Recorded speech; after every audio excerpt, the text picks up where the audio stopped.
Let's now take a step-by-step look at what's happening with two lines of text right in the middle of the file being processed by MapReduce. One of our mappers, and remember there's a lot of them running in parallel, will be given two lines of text in the form of two key value pairs. The key being the byte offset in the file, and a value, just a literal string at that offset. So in our case, at offset 8675, there is a line that reads, "I will not eat green eggs and ham," and the next line at offset 8709 reads, "I will not eat them, Sam I am." Then our mapper will look at both of these lines, throw away the initial keys, and produce the following stream of key value pairs, starting with the first pair being I, just a letter I, 1, then the next pair being will, and 1, and then the next pair being not, and the number 1, and so forth. Note that no attempt is being made to optimize within a single record. We're not really counting I's, even if we had a few of them in the single line. That is actually a job for a combiner that is an extension to a pure MapReduce model available in Hadoop. But let's go back to what happens next. Next up is the silent user invisible phase of MapReduce, where all the keys are sorted and values corresponding to the same key are combined together. In fact, if you're wondering what makes a simple paradigm like MapReduce so powerful, it is the secret sorting phase, and it is also called the shuffle phase. Given how central sorting is to MapReduce, it comes as no surprise to know that Hadoop clusters have consistently set world records on how quickly they can sort large amounts of data. But okay, let's go back to our example. After the shuffle comes a reduce phase.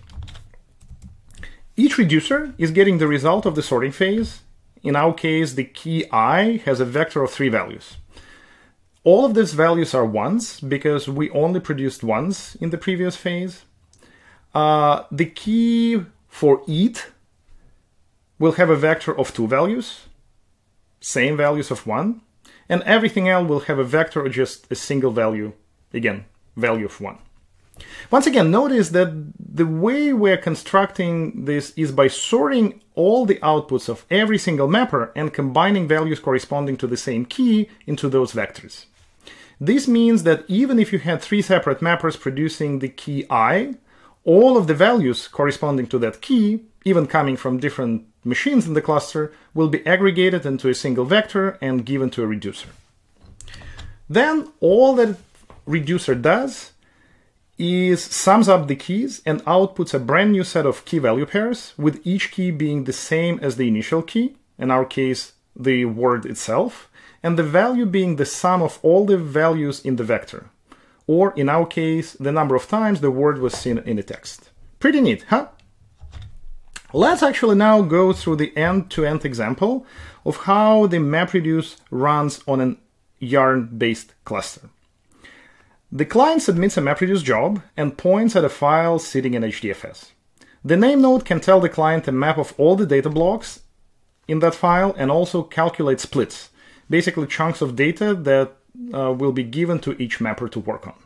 Then Yarn spins all those mappers up and the first phase begins.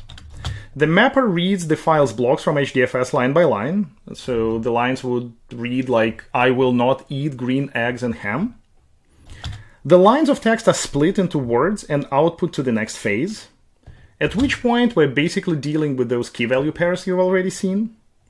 Then the shuffle phase aggregates all of the values for the same key, and that is what is being given to our reducer.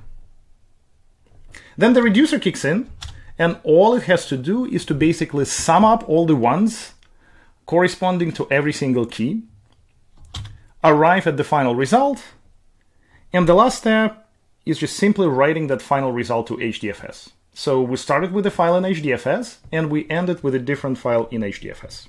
That is it. That's how MapReduce framework is implemented on Hadoop clusters.